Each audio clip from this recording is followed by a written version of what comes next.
जय श्री राधे कृष्ण। आप सभी का हमारे YouTube चैनल पे बहुत बहुत स्वागत है।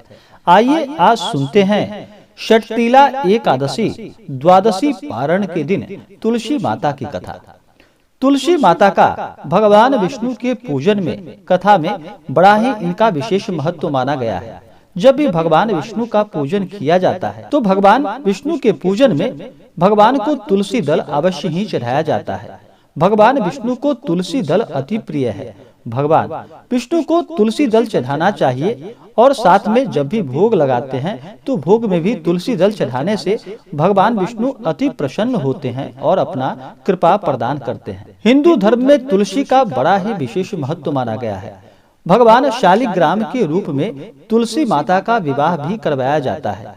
भगवान शालिग्राम भगवान विष्णु का रूप माने जाते हैं। जो भी सच्ची श्रद्धा के साथ नियमित रूप से तुलसी का पूजन करते हैं, इससे तुलसी माता प्रसन्न होती हैं और अपना कृपा प्रदान करती हैं। कहा जाता है जहाँ पर भी तुलसी का वृक्ष रहता है वहाँ पर यम के दूत भी असमय नहीं आते और जाते हैं। तुलसी माता की कृपा से सभी प्रकार के नकारात्मकताएं दूर हो जाती हैं तथा तुलसी माता भक्तों के ऊपर अपना कृपा प्रदान करती हैं, जिससे कि उनके भक्तों को कभी भी किसी भी प्रकार का कोई दुख और कष्ट नहीं होता। तो आइए आज सुनते हैं षटतिला एकादशी द्वादशी पारण के दिन तुलसी माता की कथा।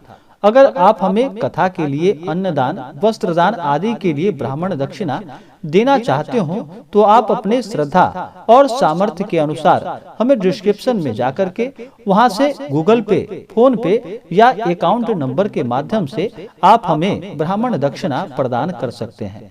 तो आइए सुनते हैं तुलसी माता की कथा। तो बोलिए प्रेम से भगवान विष्णु की जय, भगवान शालिग्राम की जय, तुलसी माता की जय। श्रीमद् देवी भागवत पुराण में इसके अवतरण की दिव्य लीला कथा बताई गई। एक बार भगवान शिव ने अपने तेज को समुद्र में फेंक दिया। उससे एक महातेजस्वी बालक का जन्म हुआ। वह बालक आगे चलकर जालंधर के नाम से विख्यात हुआ। वह बड़ा ही पराक्रमी दैत्य राजा बना। उसकी राजधानी का नाम जालंधर नगरी पड़ा। दैत्यराज कालनेमी की कन्या वृंदा का विवाह जालंधर से हुआ। जालंधर महाराक्षस था।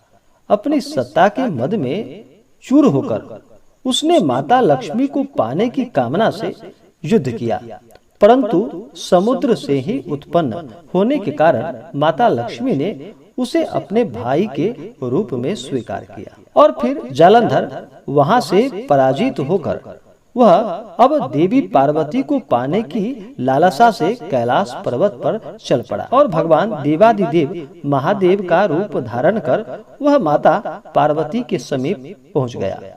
परंतु माता पार्वती ने अपने योग बल से उसे तुरंत पहचान लिया कि यह कौन है और इसके बाद फिर माता पार्वती वहां से अंतर्ध्यान हो गई।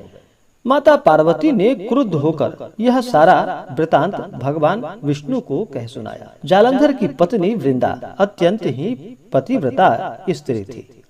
उसी के पतिव्रत धर्म की शक्ति के कारण जालंधर न तो मारा जाता था और न ही पराजित किसी से हो पाता था। इसलिए जालंधर का नाश करने के लिए वृंदा के पतिव्रत धर्म को भंग करना बहुत जरूरी था। इसी कारण भगवान विष्णु ऋषि का वेश धारण करके उस वन में पहुंच गए जहाँ की वृंदा अकेली वहां पर भ्रमण कर रही थी। भगवान के साथ दो मायावी राक्षस भी थे, जिन्हें देखकर वृंदा भयभीत हो गई।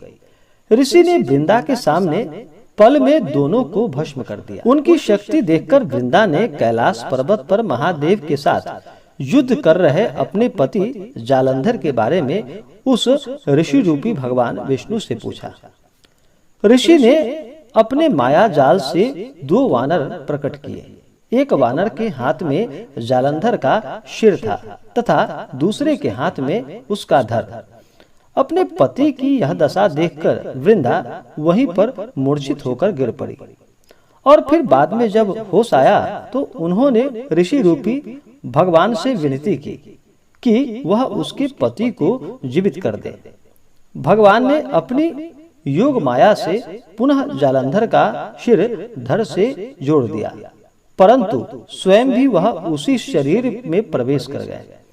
वृंदा को इस छल का जरा भी पता नहीं चल पाया और जालंधर बने भगवान के साथ वृंदा पतिव्रता का व्यवहार करने लगी, जिससे कि उसका सतीत्व भंग हो गया। ऐसा होते ही वृंदा का पति जालंधर युद्ध में हार गया। जब इस सारी लीला का वृंदा को पता चला तो उसने क्रुद्ध होकर भगवान विष्णु को शिला होने का श्राप दे दिया तथा स्वयं वहीं पर सती हो गई। जहाँ वृंदा भस्म हुई थी वहाँ तुलसी का पौधा उगा। भगवान विष्णु ने वृंदा से कहा कि हे वृंदा, हे देवी, तुम अपने सतीत्व के कारण मुझे लक्ष्मी से भी अधिक प्रिय हो गई हो। अब तुम तुलसी के रूप में सदा मेरे साथ ही रहोगी। जो मनुष्य भी मेरी शालिग्राम रूप के साथ तुलसी का विवाह करेगा वह इस लोक और परलोक में विपुल यश को प्राप्त कर पाएगा। जिस घर में भी तुलसी होती है वहाँ यम के दूत भी असमय नहीं आ जा सकते। गंगा व नर्मदा के जल में स्नान तथा तुलसी का पूजन बराबर माना जाता है, चाहे मनुष्य कितना भी पापी क्यों न हो। मृत्यु के समय जिसके प्राण मंजरी रहित तुलसी और गंगा जल मुख में रखकर निकलता है वह सभी पापों से मुक्त होकर और अंत में वैकुंठ धाम को प्राप्त होता है। और जो मनुष्य तुलसी व आमलों की छाया में अपने पितरों का श्राद्ध कर्म करता है उसके पितर को भी मोक्ष की प्राप्ति होती है। और तुलसी की कथा सुनने से या तुलसी का पूजन करने से अनंत गुना पुण्य फलों की प्राप्ति होती है। इससे भगवान विष्णु का भी कृपा प्राप्त होता है। तो बोलिए प्रेम से भगवान विष्णु की जय, माता लक्ष्मी की जय, तुलसी माता की जय, भगवान शालिग्राम की जय।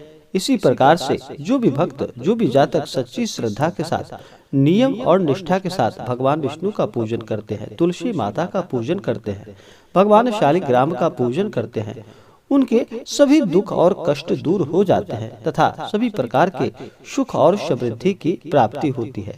तो आशा करता हूँ कि यह जानकारी आपको अच्छा लगा हो। ऐसे ही ज्ञानवर्धक जानकारियाँ प्राप्त करने के लिए हमारे इस चैनल को लाल बटन दबा करके सब्सक्राइब करें, साथ में बेल आइकन घंटी दबाएं ताकि मेरे वीडियो का नोटिफिकेशन आपके पास सबसे पहले पहुँचे। वीडियो को लाइक और अपने मित्रों तथा दोस्तों के साथ शेयर करें। सुखी रहें और स्वस्थ रहें। जय श्री राधे कृष्ण। धन्यवाद।